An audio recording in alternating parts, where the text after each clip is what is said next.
Much has been said about Neymar since that 4th of August 2017 when he blew up the world by leaving Barcelona for PSG for a staggering €222 million. That he is the prince who never became king and he is a complete failure who never managed to reach his full potential. Or a boy in search of gold who lost the diamond that was just a hand's reach away. Before we start, you can give your honest opinion on Neymar in the comment section down below. Yes, Neymar, who is already 32, is approaching the end of his career. Speaking of other great legends like Messi, Ronaldo and Luis Suarez, who are in their late 30s, we've already started to get used to the fact that they'll be retiring soon.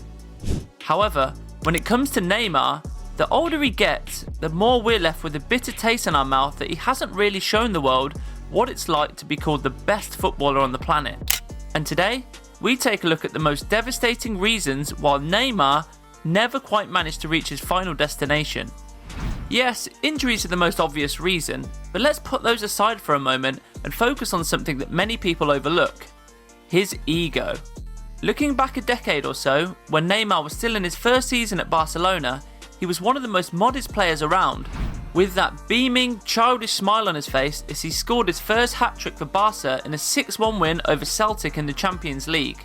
He was young, just 22 years old, and ready for big things in football with the whole future ahead of him.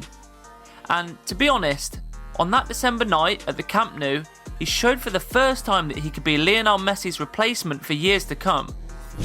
And the Barcelona faithful truly believed it. And so, game after game, week after week, and month after month, Barca, led by the deadly trio of MSN, won the treble a year and a half later. Neymar's confidence and ego grew, and despite playing an incredibly pivotal role in the 2015 Champions League triumph, scoring 3 goals against Bayern Munich in the semis and the winner against Juventus in the final, the headlines kept focusing on Messi, who also won the Ballon d'Or at the end of the season, leaving Neymar in 3rd place.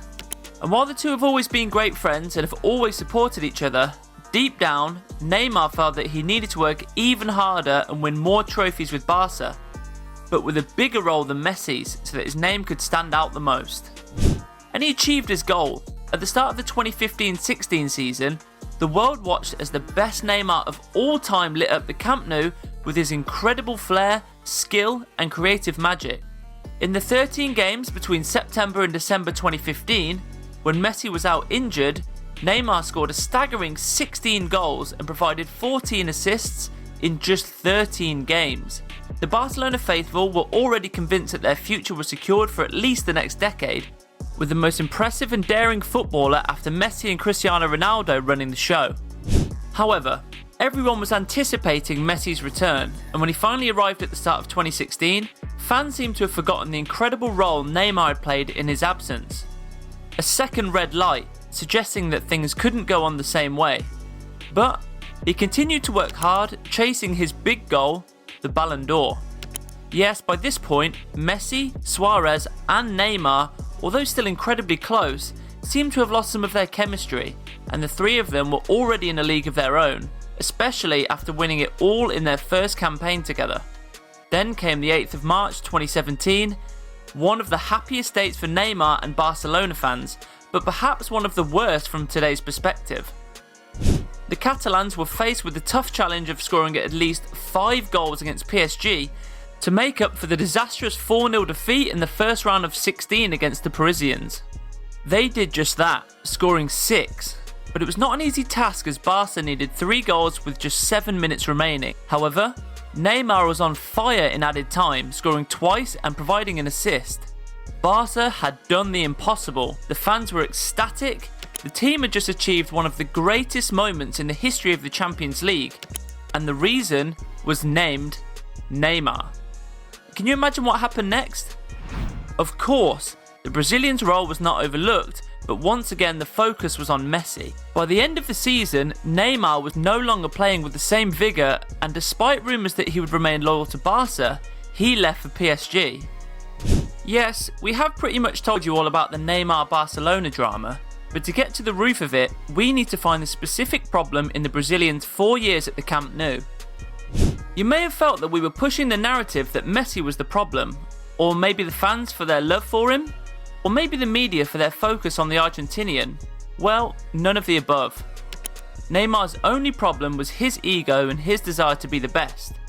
Yeah, we understand that not everyone has his talent, and it's perfectly normal to push to win everything so that you can be remembered in the best way possible, but in the end, if he was just a little bit more humble and clever in that situation, he'd have realised that there was a big age difference between him and Messi. I mean, sooner or later he was going to shift people's focus from Leo to himself anyway by performing on the biggest stage and scoring some crucial goals. For example, just imagine if he was still in the team in 2019 when that incredible Barcelona squad under Ernesto Valverde held on to their 3-0 lead against Liverpool. Neymar certainly wouldn't have walked off that way, and given his mentality, Barca would most likely have won their 6th Champions League with the Brazilian playing a crucial role and possibly grabbing the Ballon d'Or. Yes, this is just a speculation, but the aura around Neymar is so special that we can't imagine things going any other way. Having mentioned his stats in Barcelona, let's take a look at how he has continued his development at PSG. 31, 40 and 28. Those were the numbers of La Liga goal contributions Neymar had in his last 3 seasons before his departure, and he only missed 17 top-flight games in those 3 years. Now, let's compare those figures with his first 3 League One seasons after arriving at the Parc des Princes. The goal-scoring figures are close to those at Barcelona, 32, 23 and 19 between 2017 and 2020, but speaking of appearances, Neymar sensationally missed out a total of 62 league games over that period. That is massive. Only in his first season in Paris he missed as many games as he did in the last 3 years at the Camp Nou. And of course, as mentioned before, injuries are undoubtedly one of the biggest reasons for his unfulfilled potential. But what really stands out is that he was often injured between January and March, a period also known as Neymar's sister's birthday curse. What's more, a quick check of transfer market data shows that Neymar has been injured during this period in 6 of the last 8 years since 2017. We don't want to push a fake narrative like Neymar is doing it on purpose so he can attend his sister's birthday party, but doesn't it seem suspicious? Another heavy burden that Neymar has carried for more or less his entire career has been the comparisons. A burden that has arguably been his greatest curse. He was initially hailed as the next Pele or Ronaldinho, the saviour who would restore Brazil's glory. The pressure created unrealistic expectations even before he set foot in Europe.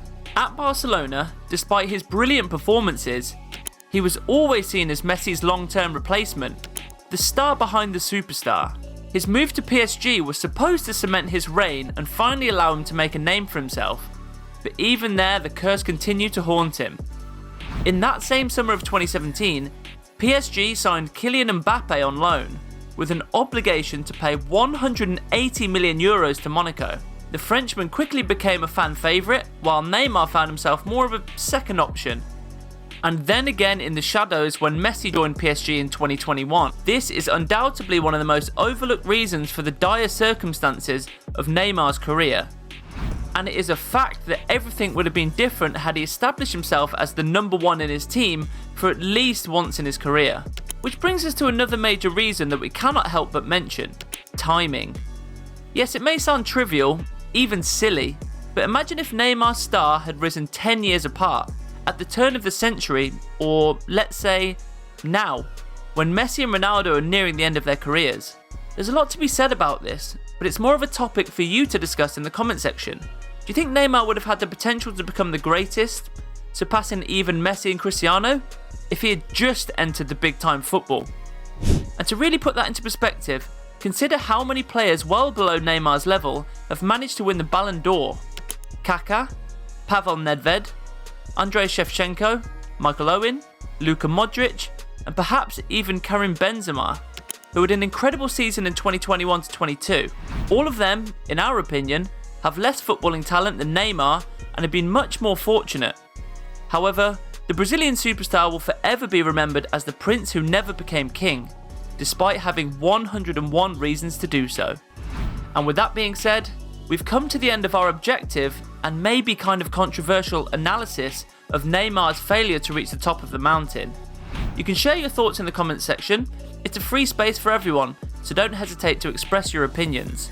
If you enjoyed that one, jump straight to some of our latest uploads. And of course, support us by hitting the subscribe and bell button so you never miss anything from now on. And I'll see you in the next one.